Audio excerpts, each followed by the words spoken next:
colonne des revenus. Par intérêt personnel, je vais commencer par la colonne des dépenses. Et pour vous dire qu'effectivement, dans cela, il y a des éléments que nous sommes très heureux de reconnaître. Par exemple, le gel des effectifs de la fonction publique. Même lorsque j'ai entendu la première fois ce matin les éléments du discours du ministre des Finances, je me suis même demandé si en bas de la page 39, il ne devrait pas y avoir un petit astérix pour dire, s'il vous plaît, faites référence au document de la coalition sur le gel des effectifs. Alors,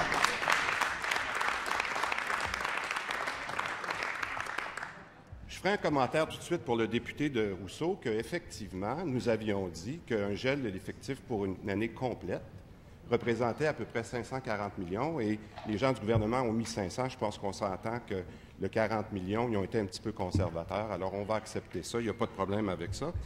Deuxièmement, je pense qu'il y a des éléments excessivement positifs dans ce budget-là, encore une fois, du côté des dépenses. Je vais reprendre un terme du vérificateur général, le VG, qui a donné un excellent rapport ici, qui a dû faire énormément plaisir aux députés de Rousseau, encore une fois. Et dans le programme du ministre des Finances, aujourd'hui, il l'a bien dit, puis ça, c'est important parce que beaucoup de gens qui nous écoutent aujourd'hui, c'est qu'il y a en fait un écart à résorber pour arriver à un déficit de 2,3 milliards. Il y a encore un exercice de 2,7 milliards de dépenses qui ne sont pas identifiées.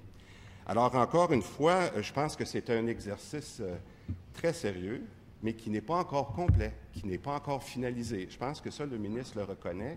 Et j'espère, et c'est ce que nous allons souhaiter ici dans cette Chambre, Monsieur le Président, c'est qu'il y aura beaucoup plus de complicité et de succès dans le tandem ministre des Finances et président du Conseil du Trésor de ce gouvernement-là que dans celui du précédent.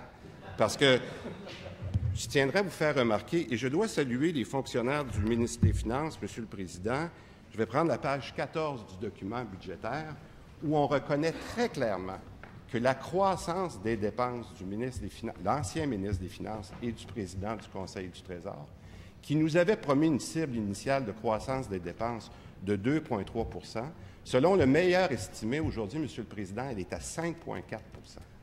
Alors, ce dernier gouvernement-là a tellement manqué le bateau sur le contrôle des dépenses, je pense que s'il y en a un qui devrait être en culotte courte aujourd'hui, c'est lui, le député.